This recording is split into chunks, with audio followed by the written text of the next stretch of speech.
Okay, I don't know how many of you know that India is the most depressed country in the world, and we rarely ever talk about it. Despite the fact that periodically mental health grabs the headlines, actually the conversations around it remain stigmatized, distorted, and caricatured. And when it comes to women and mental health, there's hardly any conversation at all. Going back to that theme that we've heard all day, that women tend to be sacrificing, silent, place others ahead of themselves, learn to absorb pain instead of displaying it, and don't often ask for help. The fact is that this is a space that we need to dive deeper into. The 2 years of the pandemic and the lockdown have thrown other challenges of mental health. And then, of course, there's the declining number of women in the workforce. How should corporates be responding to all of this? How should we as a society be responding to this? When you see that slide on your screen, Lancet tells us that COVID triggered 35% rise in anxiety and depression among Indians.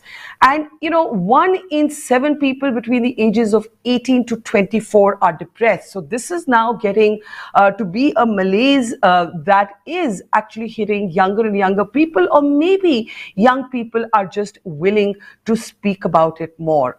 We have a very, very interesting set of speakers who have very bravely shared their own accounts of their battles with mental health, and let's bring them up now one by one on our screen.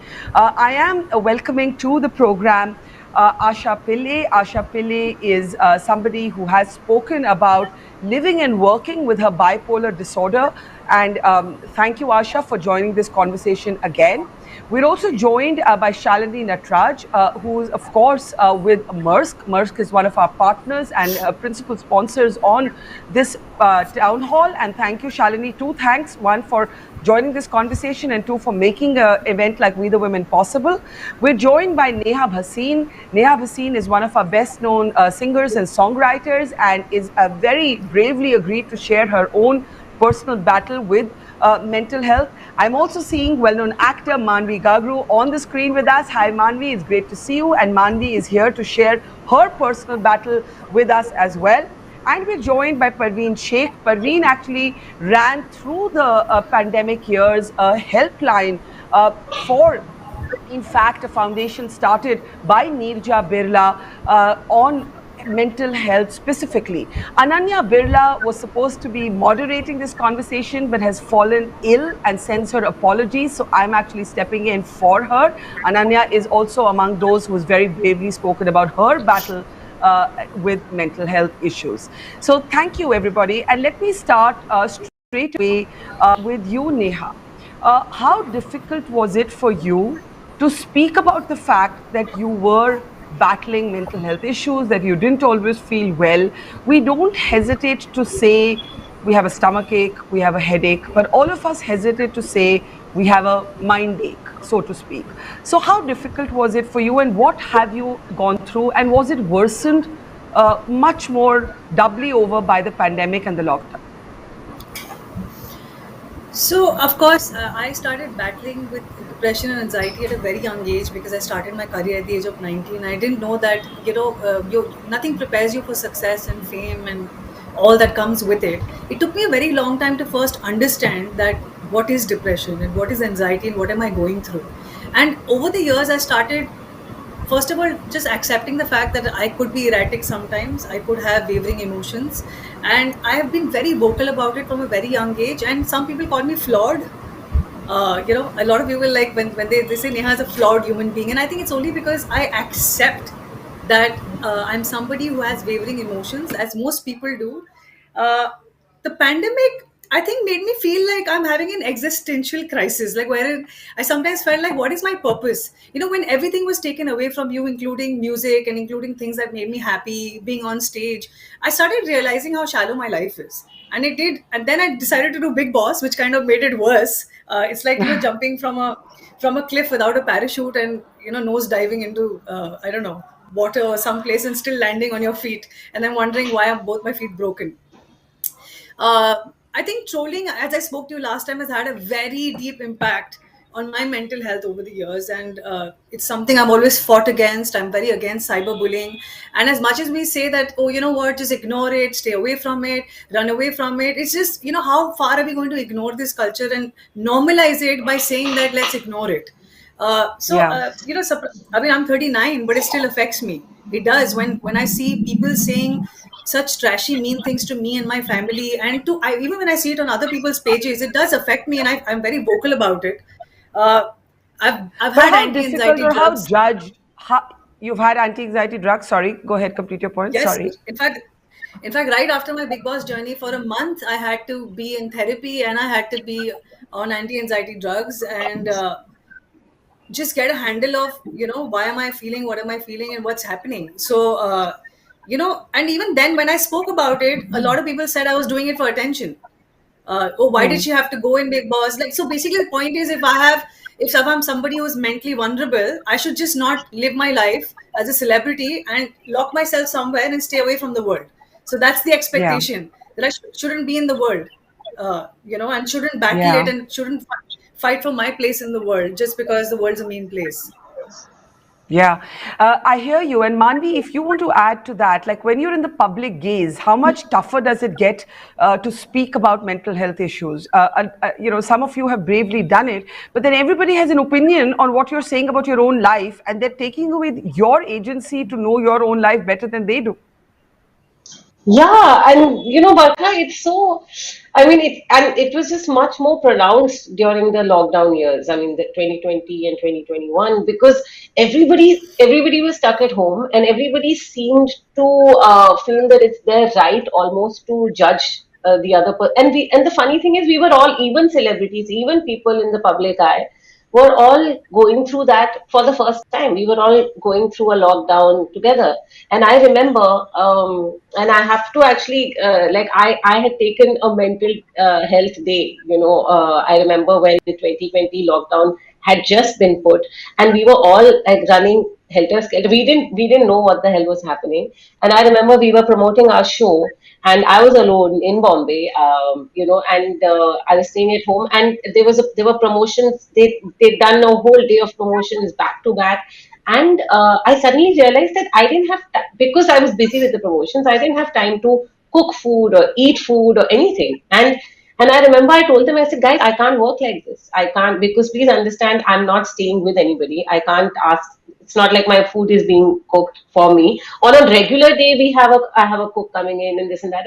And to their credit, they completely agreed, the producers and the platforms, and they said, no, no, please, right now. And it was such a refreshing change to hear them say, please, your mental health is most important right now. And I was like, Yeah.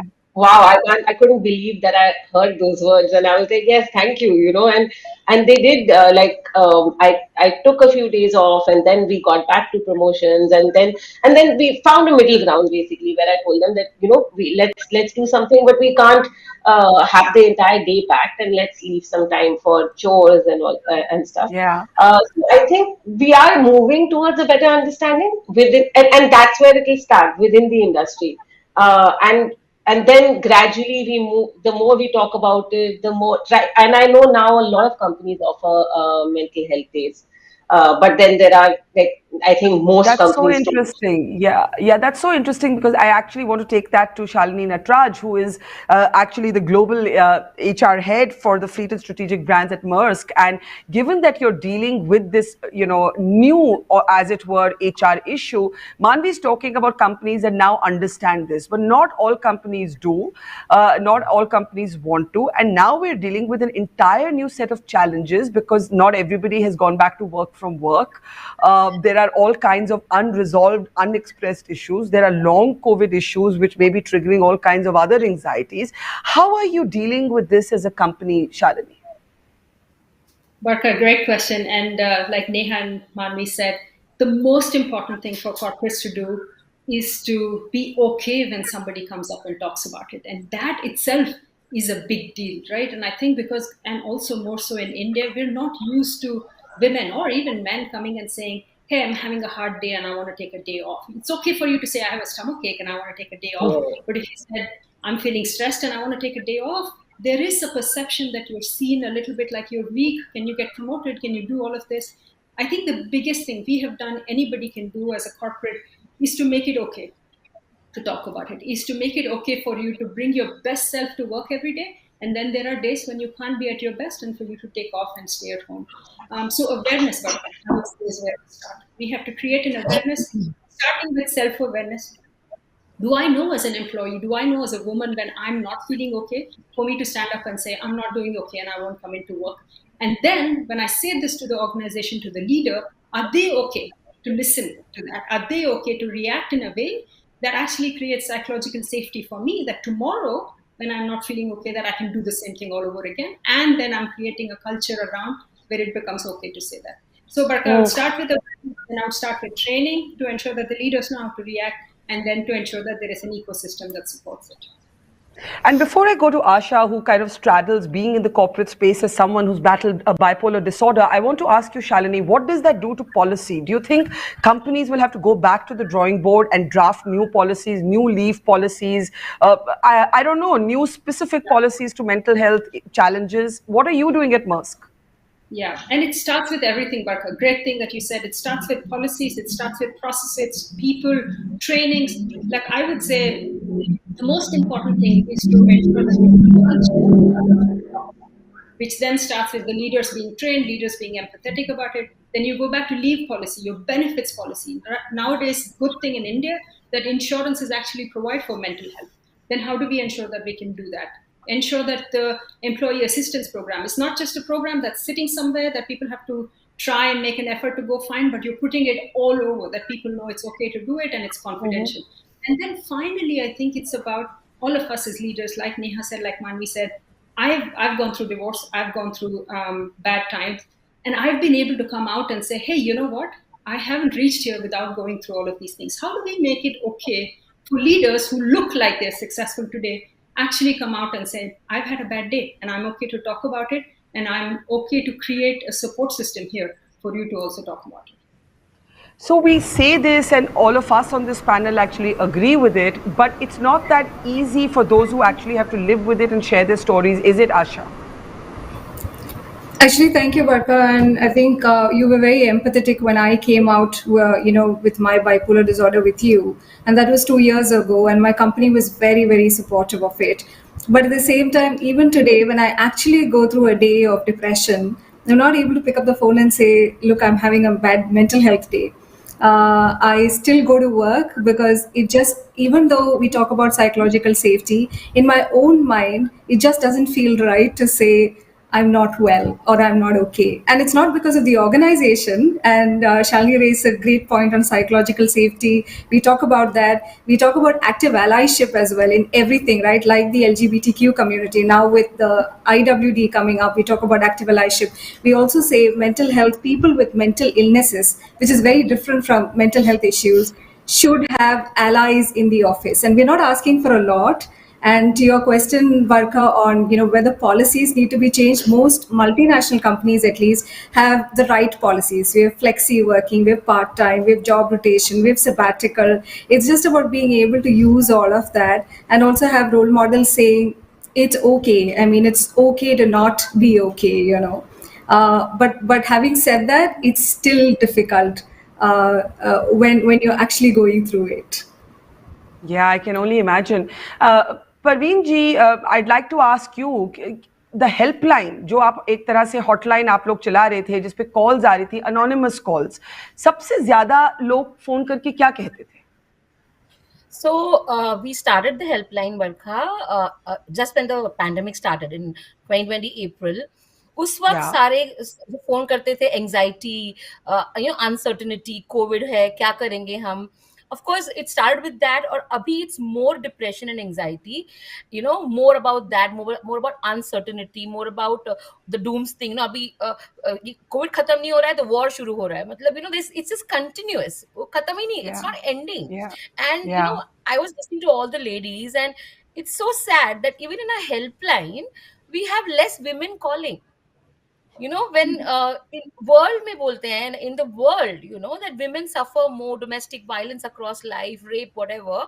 लेकिन जब call करने की बात आती है, तो women are not calling us. We have more men callers, and when we have women callers, most of them think कि अगर हम call करेंगे something wrong. They don't have any, like Asha said, no allies even at home. Forget at work. There is nobody to go to. Yeah. So Why do you think women don't call? Do you think women are too used to bottling it up and feeling like always putting other people before themselves?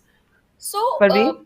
psychologically, from a psychologist perspective, women have a higher mean of internalizing disorders. That's why depression, anxiety is seen more in women compared to men who have a higher mean of externalizing disorders, which is substance abuse or whatever that happens. Okay, so that's one.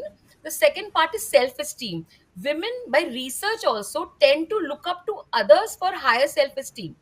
I will feel good when somebody tells me I am good. It's not like that for men, but women across, it's not only in India, they look up कि कोई मुझे acknowledge करे, कोई मुझे बोले मैं अच्छी हूँ, कोई मुझे बोले मैं खूबसूरत हूँ या अपने career में अच्छी हूँ, then my self esteem is coming from outside. तो you imagine अगर वो नहीं हो रहा है, तो obviously मैं internalize कर रही हूँ, मुझे depression होगा, मुझे anxiety होगा, and that's really sad. पर हमारे कल्चर ने भी तो एक दबाव डाला है औरतों पर to seek more validation. Women are constantly seeking validation of others and not, it's tough for us because we're constantly being judged as well, right? Neha, I know you. Yeah, Neha, I know you. I know you want to say something about that. You've battled, a high-profile sexual harassment case. As you said, Big Boss just sounds like I don't even know what word to use. It must have only exacerbated all of your anxieties. But really, on a more serious note, Neha, what's the toughest thing to talk about when it comes to mental health? And when you started taking anti-anxiety pills, you're coming here being watched by millions saying, I take anti-anxiety pills. But that idea ki ye to pagal hai, the way we use that word loosely, ye to pagal hai, with judgment. Do you feel judged when you talk about mental health? Not anymore. I'm not ashamed of it at all. I'm not afraid of it anymore. In fact, I want to talk about it, and I want to be called pagal at the cost of anything. I want to talk about it, and I want to normalize talking about your feelings in general. I also feel this is something I want to talk about, and this is to especially people. See, today I have to talk about social media because it's the one place where people talk about their feelings. So we cannot say it's a smaller medium anymore. I feel like everybody likes to put up quotes. People like to empathize when it comes to just talking, but when actually it comes to empathizing, which should come through your actions and the words that you speak about people, that's one place where at least us as a country, we're very hypocritical. We judge, and especially women judge women. I mean, what shocks me the most is the amount women judge women. I don't think even men do it. See, men only sexualize women, but the way women judge women, oh my God, it's another level. I mean, it's a soul I level. think men judge women also, but women who judge women, we're all products of differing degrees of patriarchy. It's a lifelong battle to fight it, of course. But let me just bring in, before I go to Maanvi, Shalini in, you said you have to train leaders to empathize. But again, I will ask, is it that easy?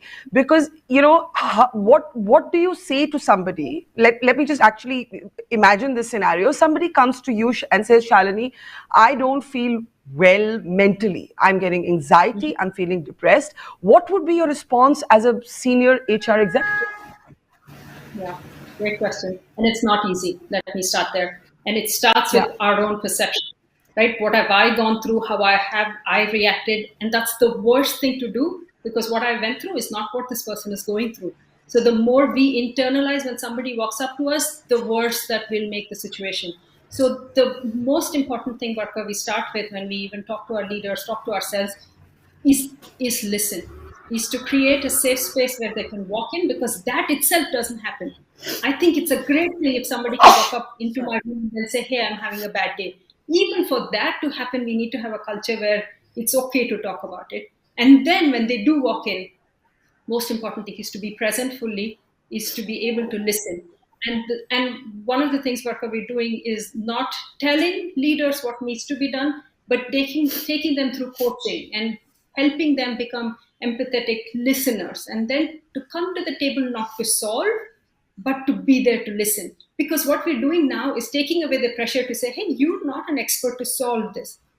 You're an expert to come into the table, provide a safe space, listen, and then we have experts who can help us, right? So allowing for that, Barkha, has helped a lot nowadays. That's such an important point, that your immediate boss, your HR manager who you report into is not your therapist if you need a therapist, is not your psychologist if you need a psychologist, but has to create the space where you can seek help if you should need it. But again, I'm going to be contrarian and say we all agree on these things, but this is not how it happens in the real world, Asha. Absolutely. So I was working with colleagues in London, and there were two colleagues, one who had bipolar disorder and who was very open about taking lithium, etc. And there was another person who went through a stress breakdown. But bipolar disorder in itself is a messy illness. When you're manic, you tend to sort of react in ways that just aren't right. You don't even know that you're going through an illness at the time. Twice when I had to go through, I had line managers who understood I was not okay, but who were empathetic about it and said, go take your time. And that was really nice, because I had my own large teams and I really wanted to not be that person with my teams, but at least I had my line managers and my VP and directors to go back and say, I need some time off, and they were willing to do that. But the other thing I realized very quickly was bipolar disorder also needs medication, and I was resisting it because I put on some 10 kgs of weight, and I absolutely was going through body image issues. But now I also know that I need to sort of take lifetime medication just to be, sort of show up at work or okay, and be okay for my family as well, because it's not fair on them as well, right? If I don't take the medication. So I think the responsibility is both ways, for the patient with illness to say, yes, I have a problem and I am taking my meds, and for the environment to sort of provide that empathetic ear, to say, okay, you're going through this, we'll be there for you. And it is a therapist who will actually take you through the process, but the family also doesn't know how to have that conversation. But being there, like Shalini, you said, is so important, really. There's one other aspect, and I hear you, Asha, but there's one other aspect when it comes to women and mental health. Either, like Parveen said, women don't express what they're going through. But when women do, there's also a caricature, Maanvi, of women being hysterical, neurotic. The number of times the word neurotic is loosely used for women, over-emotional, lack of control. That caricature tails us as a gender everywhere. Has that happened with you when you went through your own battles? Were you scared that, I'm going to be considered one of those women who's not in control? That pressure to be completely controlled is much more severe with women. Yeah, completely, Barkha. And like you said, that we're just judged so much more. Like, if we don't speak up, we are meek. If we speak up, our minds, then we are hysterical or we are neurotic, or it's that time of the month. Everything. Every time you're just showing any remotest of emotion. Oh, you must be like, PMSing. PMSing, cliche, yeah. They're like, okay, let her be, and it's just, it minimizes the issue. It's belittling to you as a person. You're just like, I'm just emoting. I'm just expressing something. I'm telling you, you may not agree with that, and that's completely fine. You may not agree with something that I'm expressing, but to dismiss it like that, and especially, this. I've seen, at least around me, I've seen women getting more empathetic towards other women now with respect to these things. But Barkha, I've stopped getting bothered by these things anymore, because I am entitled to my feelings. I feel that yes, even if I'm being unreasonable, as long as I have an awareness of being unreasonable, and of course, as long as I don't cross a certain boundary, I ask the other person in front of me to just let me be, and I tell them in as many words that, okay, listen, I'm not having a good day, and I may be a little irritable, and I may be a little snappy, and please allow me that, and I'm so, or whatever, or I'll maintain my distance, and I'm not apologetic anymore, is what I'm saying, and I think that's something that we need to learn, not just as a gender, as a society, that it's fine. Everybody, there's even what Neha was saying about social media, and everybody, we talk about empathy, we talk about kindness, but I don't see anybody practicing it, at least not the way they talk about it on social media to that extent. I don't even think people really understand what kindness and empathy is. you don't have to like everybody. You don't have to be on good terms with everybody. That's not what being empathetic is. But just understanding where a person comes from, or what they're saying, or being present, or listening to what they're saying. These are the things that comprise empathy. So yeah, so I feel there's this, because of social media, there's this thing of perfection that we are looking for, or even if you're trying to portray an imperfect image, it has to be that exact right amount of imperfection. That, oh, I'm goofy, but I'm really skinny. Like, I love my I have my weekdays where I have chocolate, but I'm still like super hot. So, I mean, Yeah. it's all very constructive. There's no Yeah. authenticity, I feel. And Yeah. we're constantly running towards that. And so I feel it's okay to, even with social media, like sometimes I'm just like, I used to feel the pressure of posting every day and, putting up this whole act. And I'm like, no, it's fine. There are days when I'm very happy and I'm posting a lot. There are days when I'm feeling a little, not even low, but I just like lazy or tired. And I mean, it's fine. Yeah. These are my emotions. I own them. I have a right to them. Yeah, and I'm glad you brought up social media, because trolling is one part of it, but sort of the Instagram culture of looking perfectly turned out, your lighting looking beautiful, your body looking beautiful, it's all an artifice, and people feel serious self-esteem issues. But Parveen, to return to the helpline, you said mostly men were calling. The few women who called, what typically would they say to you?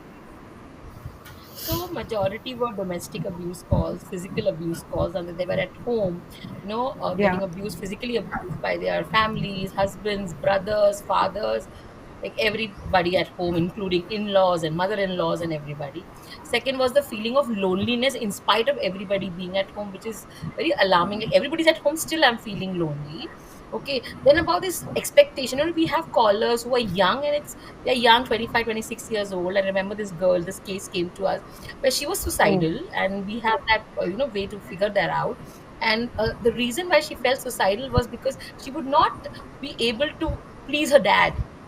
She's like, whatever I do, my father doesn't approve of it. I don't know what to do to make him approve of what I'm doing. And that led her to depression and attempting suicide. Of course, she calls again, and we took care of that. But across all these issues, relationship issues, that I'm being neglected at home and I don't get attention, I'm only doing this, juggling work, and now that work from home was there, now also, how do I manage work, how do I manage my husband, my children? So all of that coming down to depression and anxiety, all leading to these Yeah. two major problems.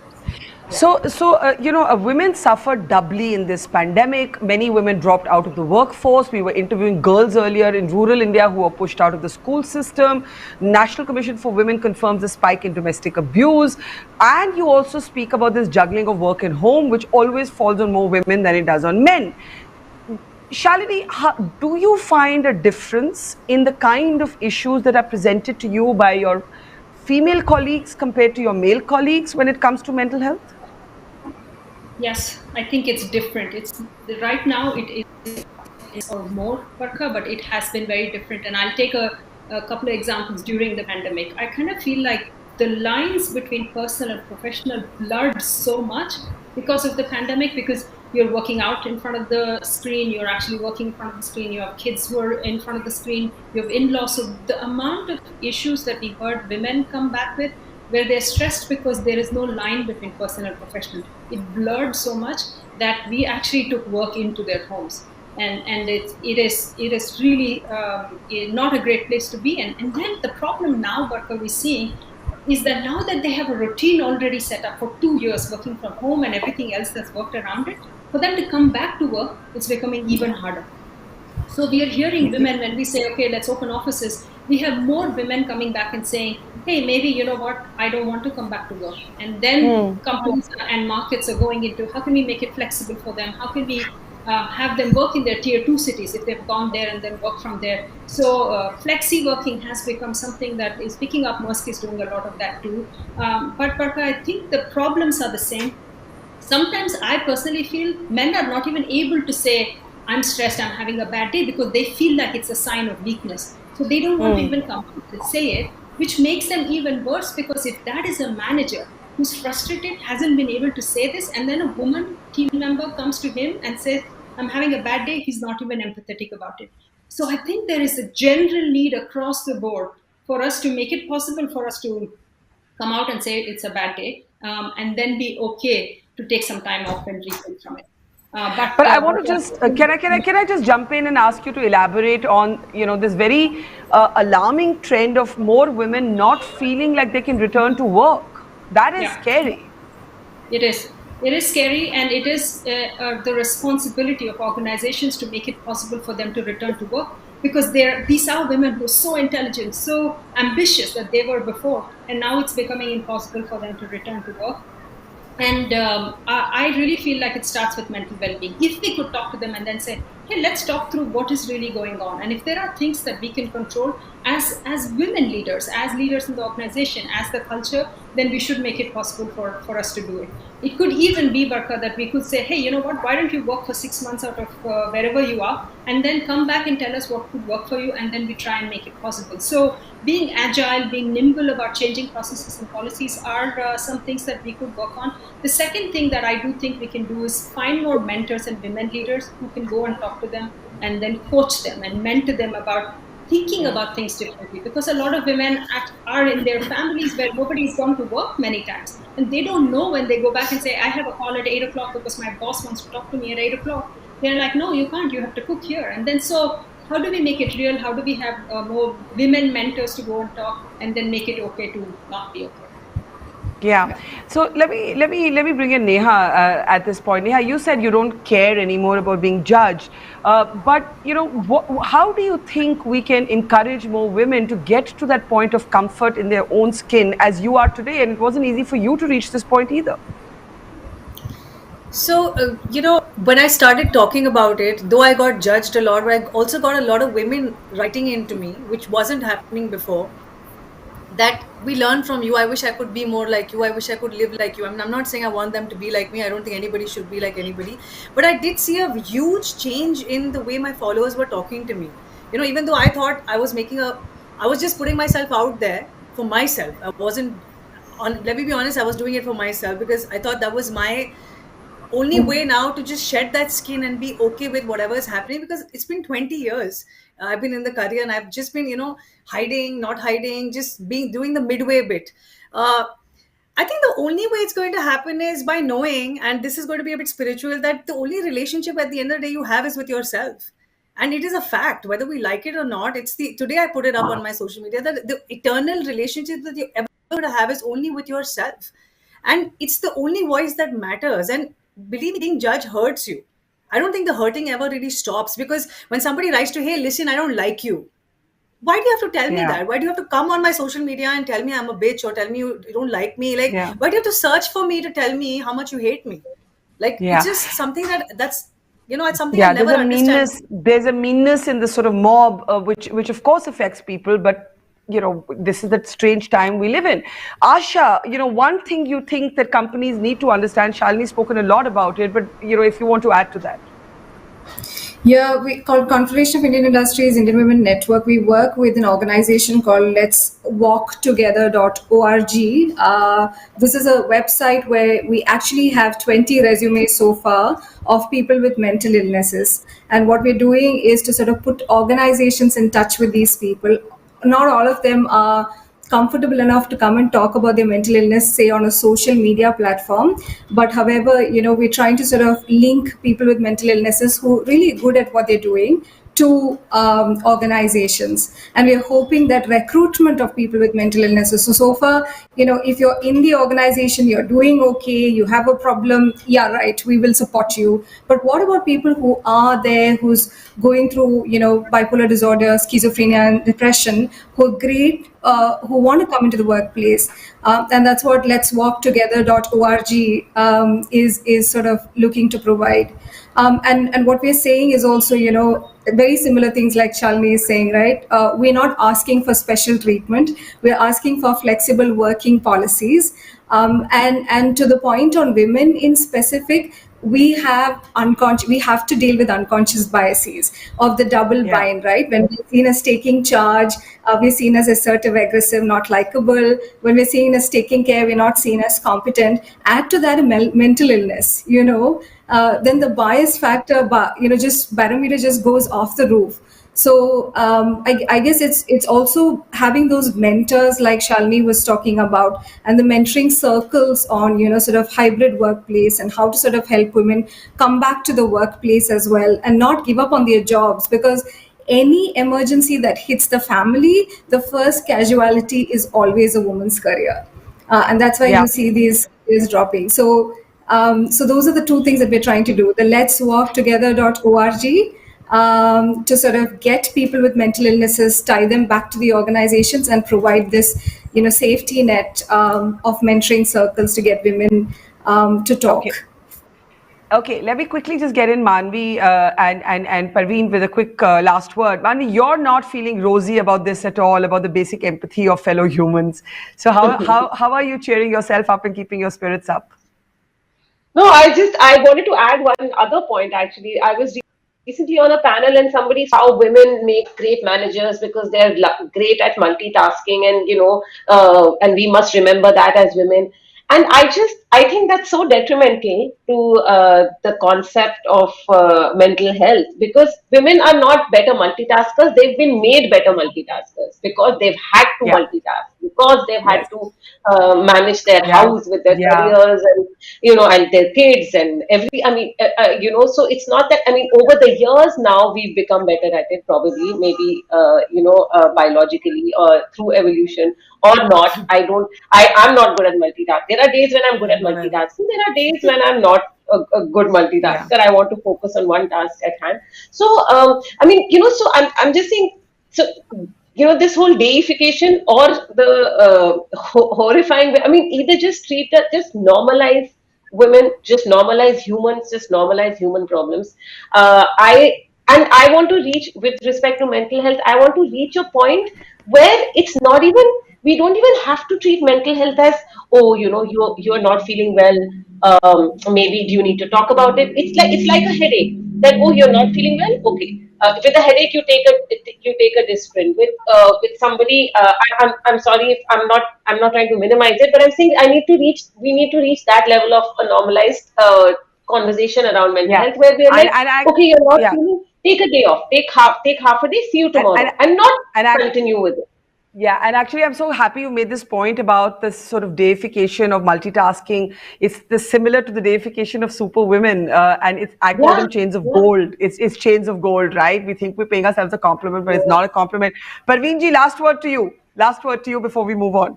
So I want to say, I just want to wrap it up by saying we require mental health first aid everywhere. It's very important. People need to know mental health first aid. Secondly, the most important thing, while these policies can change and people can change, we need to change. Women need to change. The self-esteem which we need to have about ourselves, the way we look at ourselves.